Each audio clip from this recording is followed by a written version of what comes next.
Hey, buddy, watch this. Hello, Regis Kilbin is the name, and Hearthstone is the game, and this is part 4 of my One Night in Karazhan card review. This time around, I've got 4 new cards to take a look at, and those include Medivh, Silverware Golem, Zoobot, and Pampas Thespian. So let's go ahead and jump right into these cards, starting off, of course, with the new legendary Medivh the Guardian. This is an 8-mana neutral legendary that's a 7/7 with the battle cry Equip Atiesh, Great Staff of the Guardian. So super cool to see both Medivh, a big-time lore character, clearly the central figure in this adventure, and then his iconic weapon as well, Atiesh, the big raven-topped staff that he bears. As far as the quality of this card, I don't actually think it's very good, unfortunately, despite Medivh's importance and popularity. So let's just talk about Atiesh first, of course. Free weapon that you get when you play Medivh, and it's the first ever staff, I guess you'd call it, in the game, or weapon that's designed maybe not specifically for attacking, but actually for its effect more prominently. After you cast a spell, summon a random minion of that cost and lose 1 durability. So essentially this is a summoning stone that only has 3 charges, but is a little bit harder to deal with since it is specifically a weapon. So only Acidic Swamp Ooze and Harrison Jones really take care of it, unlike a summoning stone, which is susceptible to really favorable trades for your opponent on the board. So it's a summoning stone that you can stick, right? And that sounds pretty exciting at first glance, right? If you play Atiesh, or you play Medivh, you get Atiesh, and then you play a Lay on Hands, you might also summon a Tyrion simultaneously to playing a Lay on Hands, and that's awesome, right? You might also get a Ragnaros. It sounds really super high value, and it is, because you get a nice 7/7 body, and then potentially get 3 other big minions, all for 8 mana, because you're still getting the value of those spells that you cast on subsequent turns as well. So it's basically free minions, and that sounds really good, I think. Unfortunately, the problem with Medivh, and it's a common complaint I think people probably get sick of hearing, and that is that he's just a little bit too slow, I'm afraid.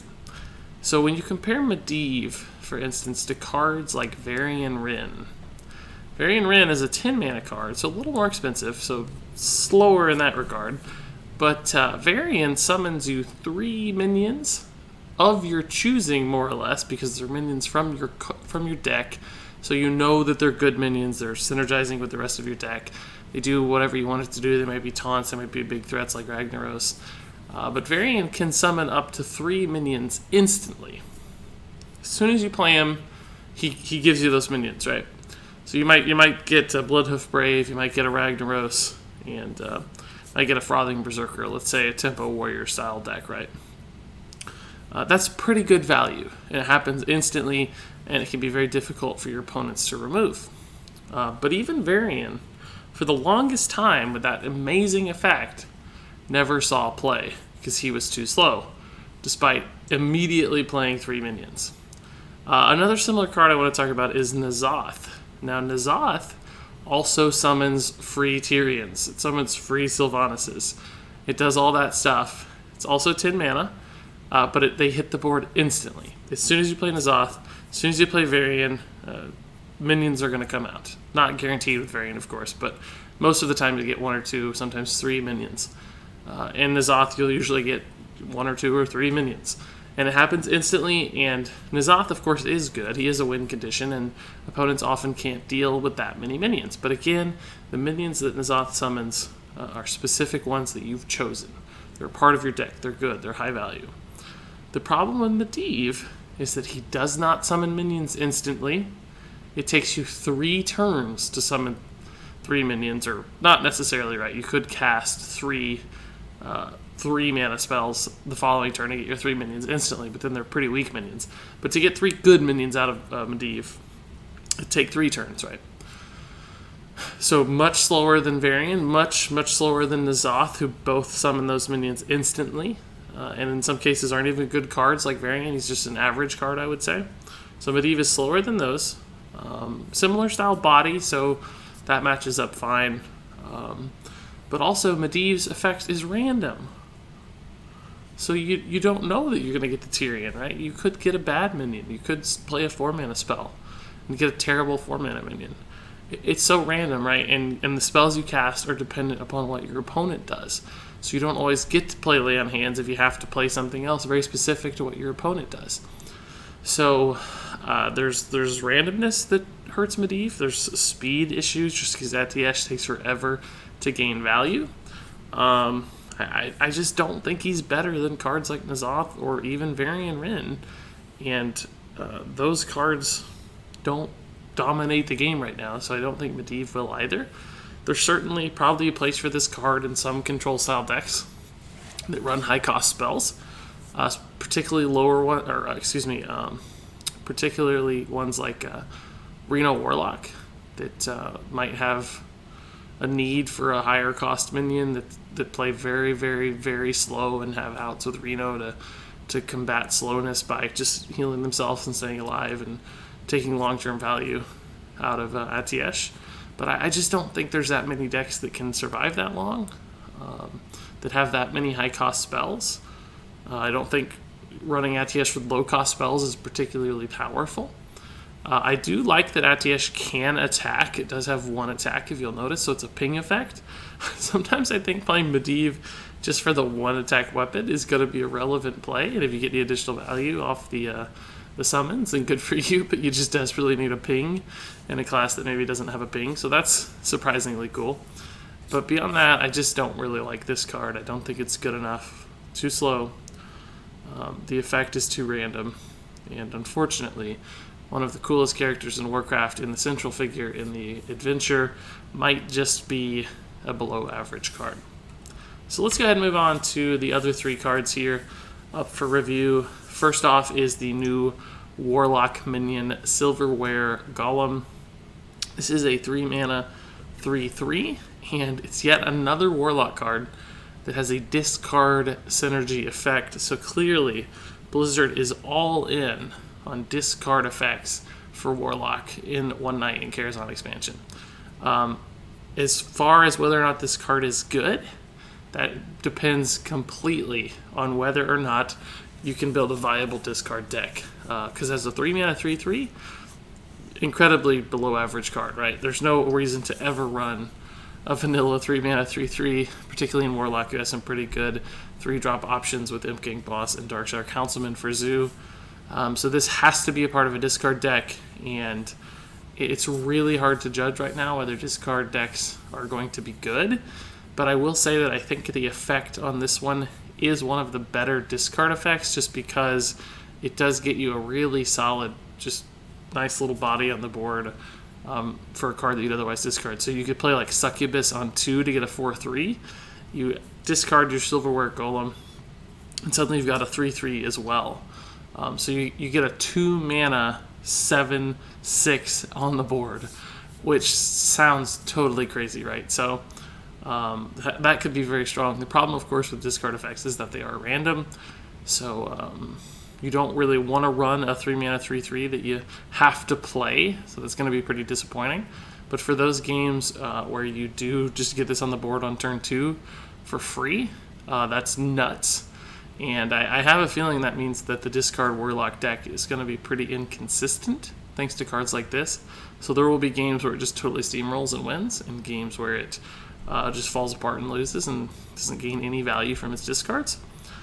So maybe not the most fun deck or consistent laddering deck, but perhaps it will make for some exciting moments and ridiculous opens thanks to this card in particular. That said, I don't really think this card is healthy so much for the game. Just because you don't want to see a free 3/3 minion on turn 2. It's really annoying if you're playing against this deck, particularly when you know the deck's not good. It's just lucky every once in a while, and you happen to catch it on that lucky game. It's going to be a frustrating experience. So this is sort of an RNG card, even though you don't really see it in this card's effect on its own. Other cards with random discard effects pretty prominently play into the RNG effect here with Silverware Golem. So I think that will be frustrating. But again, I just don't know if this card is good. so it's hard to say if this card is good. That rhymed awfully well. If discard decks are good, this will be a piece of it. I'll say that much. Silverware Golem. Moving on to, I guess, the new cute card in Hearthstone. There always seems to be one new card with incredibly cute artwork. This time around, it's the Zoobot. This is a 3-mana 3/3 Mech, and it's all about tribal synergies with this card. Not only is it a Mech, but it has a battle cry: give a random friendly beast, dragon, and Murloc +1/+1. So, really powerful battle cry right here. Essentially, you're getting good stats for a 3-drop, at least kind of vanilla stats, right? So, okay stats compared to something like Defender of Argus, which gives 2 minions +1/+1 for 4 mana. This is a mana cheaper and actually has 1 higher attack value. So, and potentially gives a total of +3/+3 in buffs, whereas Defender of Argus just gives +2/+2 total. Of course, it also has taunt, so there's some balancing things there, but still, you can see that for 1 mana cheaper, this card lines up really nicely with Defender of Argus, which is, of course, a very playable, very strong card. So, the battle cry here, while strong, is really interesting, right? Give a random friendly beast, dragon, and Murloc +1/+1. So to get the full value, you'd actually have to have all 3 of those out on the board. And that's very hard to do. That's actually really, really hard to do. First off, it's hard to stick 3 minions onto the board. Secondly, I don't really know any decks that this early in the game are likely to play all 3 of those. So Zoo is clearly the thing that comes to mind because this card is called a Zoobot. And Zoo does run some beasts like Direwolf Alpha. They don't really run dragons right now, though. So that's a little bit odd. You're not likely to find a beast and a dragon in Zoo. You could perhaps like swap in a fairy dragon just to try to get value out of this card, but I don't think fairy dragon's very good in Zoo because its stats don't keep it alive well, and that's a problem for Zoo. You want your minions to be sticky, and it's not a super sticky minion. And Zoo doesn't really run Murlocs right now either, so unless you build a deck that has some of those specific things to get value out of this card, it's not going to be very good, right? It's going to be very random and doesn't have enough upside compared to other 3-drops in Zoo to make it playable over those other cards. So I don't love this design. I think it's pretty wonky, difficult to work with. Mech synergies won't be relevant. There's not enough mechs right now to build a mech deck. So it's fun, it's cool, it's thematically interesting, but I don't right now think that it's super playable. There are other cards that do similar things in more targeted fashions that don't require you to totally compromise the integrity of your deck, and that's exactly what this card does. So unless we see some lower cost dragons and beasts that work really well in Zoo with the adventure, I don't think this is a Zoo card. And beyond that, I don't really think it's any other kind of card either, because it just doesn't seem like it will be that great in mid-range or control style decks. Because +1/+1 is not really that relevant in a mid-range or control style deck, right? You need to do more with your cards than something as simple as that. Plus, you're less likely to stick minions on the board. You still don't really want to play Murlocs in those kind of decks either, so it just doesn't seem to work. It's cute, it's fun. I appreciate what Blizzard is trying to do. I think it'll be cool for new players to goof around with, but I don't yet see this as a competitively viable card. Moving on to the final card in this review, it is the Pampas Esbian. He is a 2-mana 3/2 with Taunt. Cards don't really get much more boring than this. It's about as standard as it gets. It is some objective power creep. It is much better than the Frostwolf Grunt 2-mana 2/2 with Taunt. So that's, if you're running that card, first off, congrats on running a card that nobody else plays, but you also have a new upgrade in store, so congrats for that. That said, I still don't think this card is that good. Even though it's objectively better than a previous card, it's still probably not playable. I think it's intriguing that it does trade into stuff like Tunnel Trog and Mana Worm, and that has some relevance. It's probably not the worst thing ever. And probably makes it a decent arena card. Like 3/2s in arena are good, taunts in arena are good. It's really an okay arena card. Not like the best ever, but playable in arena. But I just don't see any world where this shines in competitive play. It just doesn't have enough health. It dies to so many different things. It does trade okay with a lot of early game minions, but so do other things. And you don't really care about taunt on turns 1 and 2 so much, right? It's just having some sort of minion that does actually trade. So you'd be better off running other 3/2s that have some sort of positive effect or impact the game down the road. Just very boring, okay card that's probably not going to matter ever. And it's fine, I guess, that Blizzard includes some of these in the expansion. I think it's healthy to have a balance of card quality, like a spectrum, I guess I should say, of card quality from boring and not good to exciting and really good. And this one definitely falls on the boring and not good side. So nothing really to say here. Below average card that's very thematically and design-wise pretty unexciting, unappealing. So that's actually going to do it for part 4 of my review. That was Pampas Esbian, not very good. Zoobot, okay in theory, but not very good in practice. Silverware Golem, perhaps good. We'll have to wait and see. And Medivh the Guardian and Atiesh, technically valuable, but probably not very good in practice. So unfortunately, I didn't like these cards all that much. Hopefully we see a few more exciting and powerful things to come yet from One Night in Karazhan.